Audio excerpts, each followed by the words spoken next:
हर हर शंकर जय जय शंकर हर हर शंकर पालय मां शंकर गुरुवे शरणं शरणं मंगलदायक शरणं शरणं शिवरूपे मम शरणं शरणं शक्तिरूपे मम शरणं शरणं हर हर शंकर जय जय शंकर हर हर शंकर पालय मां विष्णुरूपे मम शरणं शरणं लक्ष्मीरूपे मम शरणं शरणं हर हर शंकर जय जय शंकर हर हर शंकर पालय मां ब्रह्मरूपे मम शरणं शरणं सरस्वतीरूपे शरणं शरणं हर हर शंकर जय जय शंकर हर हर शंकर पालय मां गणपतिरूपे शरणं शरणं षण्मुखरूपे शरणं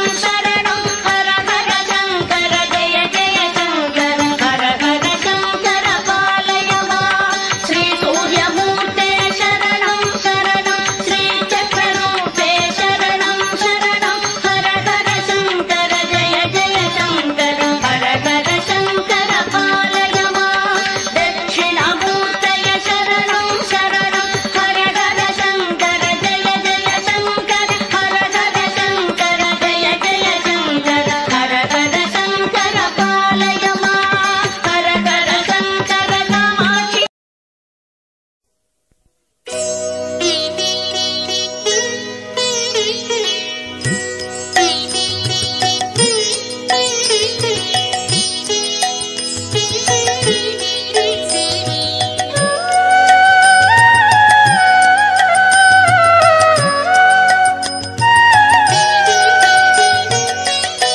কখনো কি রঙে থাকো মা, কখনো কি রঙে থাকো মা শ্যামা সুধা তরঙ্গিনী কালী সুধা তরঙ্গিনী।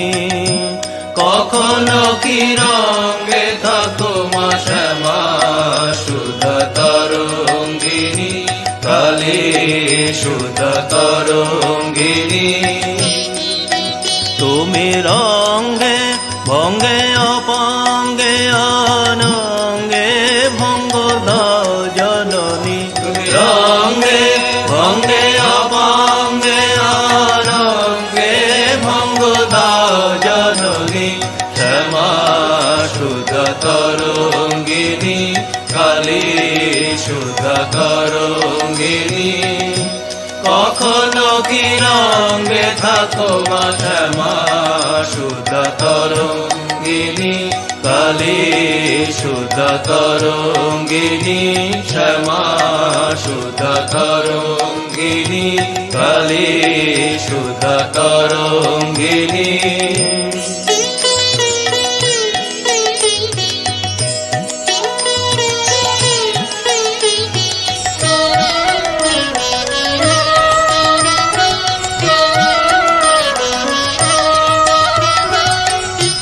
লম্ফে ঝম্পে কম্পে ধরা অসিধর করালিনী।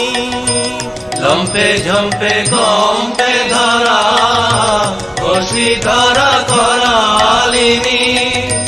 লম্ফে ঝম্পে কম্পে ধরা অসিধর করালিনী। লম্ফে ঝম্পে কম্পে ধরা অসিধর করালিনী। তুমি ত্রিগুণা ত্রিপুরা তারা ভয়ঙ্কর কাল কামিনী।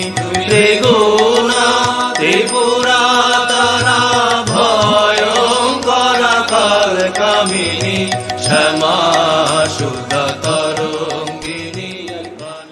স্থাপন করে করার পর আর নিরঞ্জন শিব স্থাপন করলেন, তার পূজা অর্চনা করতে হবে। করতে করতে তিনি দেখলেন যে ভোলেনাথ তিনি নিজেই এসছেন এখানে, আর মা অন্নপূর্ণা ওই বেশে তিনি এসছেন এখানে ভদ্রবাড়িতে তার পূজা অর্চনা করতে। ইয়ার বহু বছর আগে ভারতবর্ষের এই যে চারটি মঠ, এগুলি হচ্ছে রাজধানী অর্থাৎ ভারতবর্ষকে শাসন করার মঠ। কিন্তু কাশীর সুমেরু মঠ হচ্ছে জ্ঞানপীঠ, জ্ঞান বিজ্ঞান চর্চা এবং মানুষের আধ্যাত্মিক উন্নতি হচ্ছে এই পীঠের মূল উদ্দেশ্য। কোনো রাজনীতির সঙ্গে জড়িয়ে থাকা কিন্তু এই মঠের কোনো লক্ষ্য বা উদ্দেশ্য নয় এবং এখনো নয়। আচ্ছা, এরপরে বলছে মঠ এবং ভবেদ পূজ্য সর্বেভ্যশ্চোত্তমোত্তম, অর্থাৎ এই মঠ হচ্ছে সকল মঠের উত্তম, উত্তমেরও উত্তম।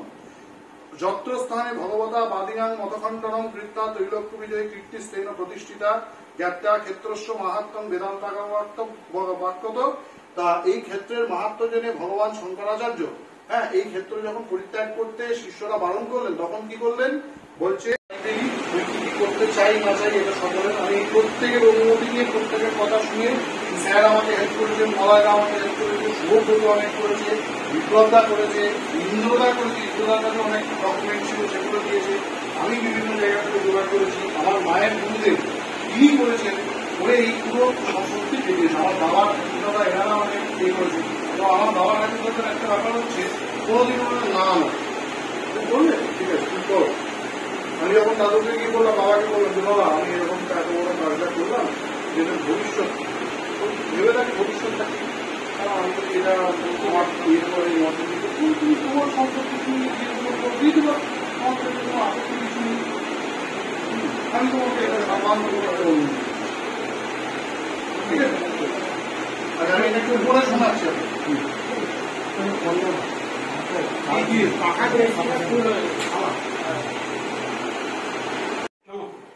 নিত্যানন্দ বাবার প্রাচীন ডায়েরি মলাদার কাছে আছে, সেখানে একদম লিপিবদ্ধ আছে এবং 22টি রাজ পরিবার জমিদার পরিবার, সেই জন্য রাজগুরু মঠ।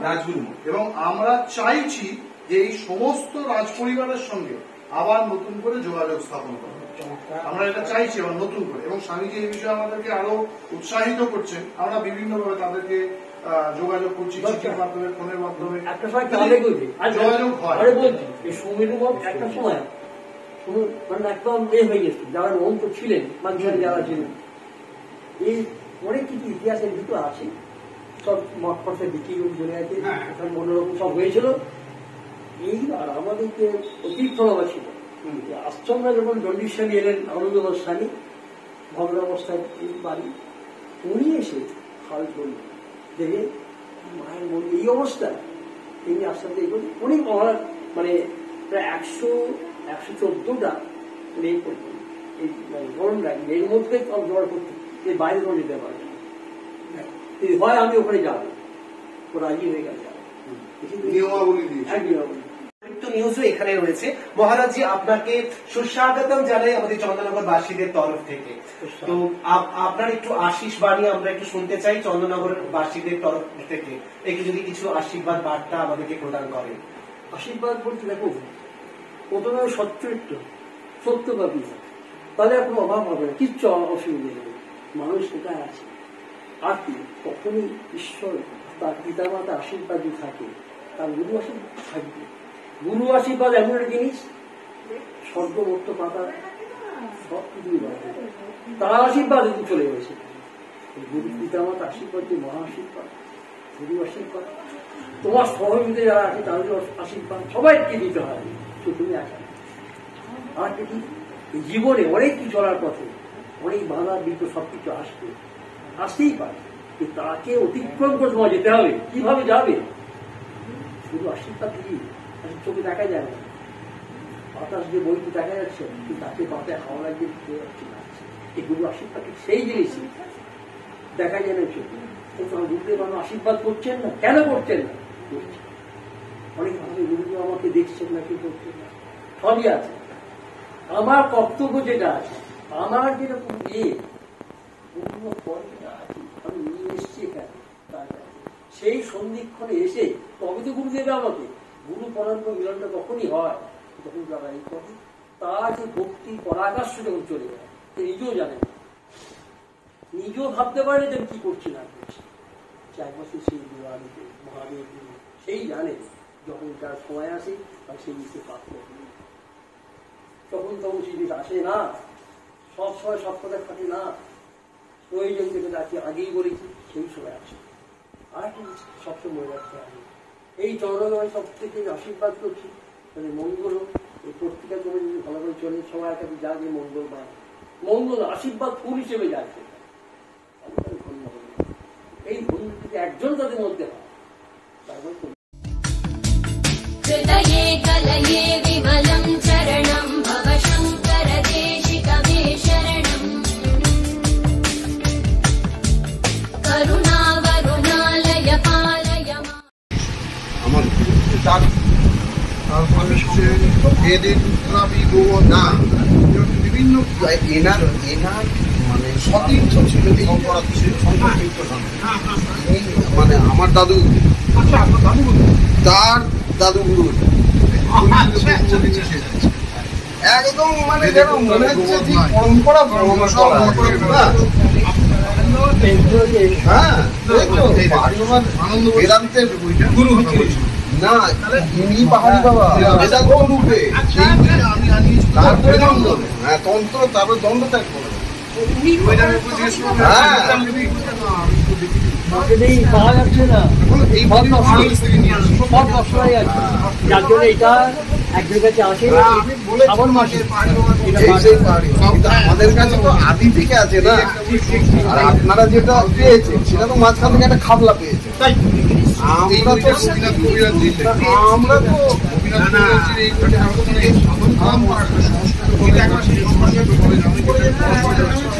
সেই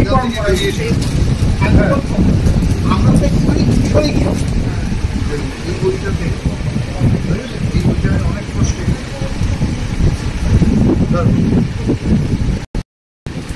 মুড়ি মূর্তির ভেতরে দেহ করতে আমার আমার জানা আমার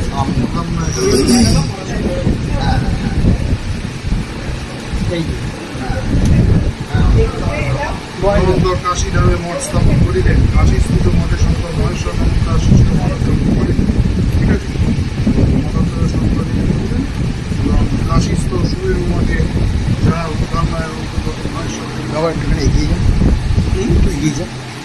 এই বইটাতে সুরের মঠে গোপীনাথ কবিরাজি অথচ এই বইটা গোপীনাথ কবিরাজি কোন বইটা সংস্কৃত এটা ভারতীয় স্বাধীনতা ধারা এটা আমাদের কলেজ থেকেই বেরিয়েছে আমি দেখুন বইটার অবস্থা দেখুন এখন তুমি এগুলো পাবে না পাবো না তো এটাই অপেক্ষা মানে কাশিটা বাংলায় সঙ্গে